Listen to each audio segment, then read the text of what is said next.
ప్రాబ్లమే కాదు. బట్ ఎలాంటి బట్టలు వేసుకోవాలి ఇవన్నీ నాకంటే ఎక్కువ జగదీష్ ఎక్కువ స్టడీ చేశాడు, టీంకి అలాంటి డైరెక్టర్స్ ఇచ్చాడు. And we had an fantastic AD team ఉండింది మా దగ్గర. వాళ్ళందరూ they all work like in synchrony. So ఇప్పుడు మ్యాజిక్ అయింది అంటే because everybody worked so hard in bringing that to the table, and అందుకనే it all came out great. Yeah, but మీ క్వశ్చన్కి నా ఆన్సర్ కూడా ఉందండి కొంచెం. అంటే what homework he did to do this character of Suryateja కదా. ఒకరోజు సడన్గా ఫోన్ చేశాడండి షూటింగ్ ముందు, అరే మన కాస్ట్యూమ్ రెడీ అయిందా అన్నాడు. అయిందన్నా అన్న. అరే నాకు పంపిరా అన్నాడు. ఎందుకన్నా అంటే వేసుకొని హైకోర్టుకి వెళ్తారా ఒకసారి. He went to high court with this costume, lawyer costume వేసుకొని హైకోర్టుకి వెళ్ళి ఆ డెకోరం ఎలా ఉంటుంది ఏంటి, లాయర్స్ ఎలా బిహేవ్ చేస్తారు, ఎలా మాట్లాడతారు, ఇవన్నీ ఒక 2-3 రోజులు హైకోర్టు తిరిగి వచ్చాడు కాస్ట్యూమ్ తీసుకెళ్ళి.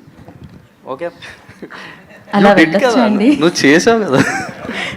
ఓకే, ఎవరు గుర్తుపట్టలేదండి. లాయర్ డ్రెస్ వేసుకుంటే అందరూ లాయర్ లాగే ఉంటారండి, హీరోలాగా ఎవరు ఉండరు. ఏమైనా కేసెస్ వచ్చాయండి చేయమని? రియల్గా ఎవరైనా అప్రోచ్ అయ్యారా? పెడతా దీని తర్వాత. Okay, definitely. Thank you so much. Questions అయిపోయాయి కానీ కెమెరాస్ అలానే ఉంచండి. అలవాటు అయిపోయింది కదా, Q&A అయిపోగానే అయిపోయింది అనుకున్నాం. మనం ఫస్ట్ మాట్లాడదాం అనుకున్న ఆడియన్స్తో లైక్ స్పీచెస్ ఇప్పుడు మనం స్టార్ట్ చేద్దాం. ఫస్ట్ శ్రీదేవితో. Yeah, Sridevi come. బోన్లోకి రండి. గీత మీద ప్రమాణం చేసి, భగవద్గీత లేదు గీత ఉంది ఇక్కడ. కమాన్, అన్నీ నిజాలే చెప్పాలి ఇప్పుడు. వాళ్ళకి ఆల్రెడీ చెప్పారు.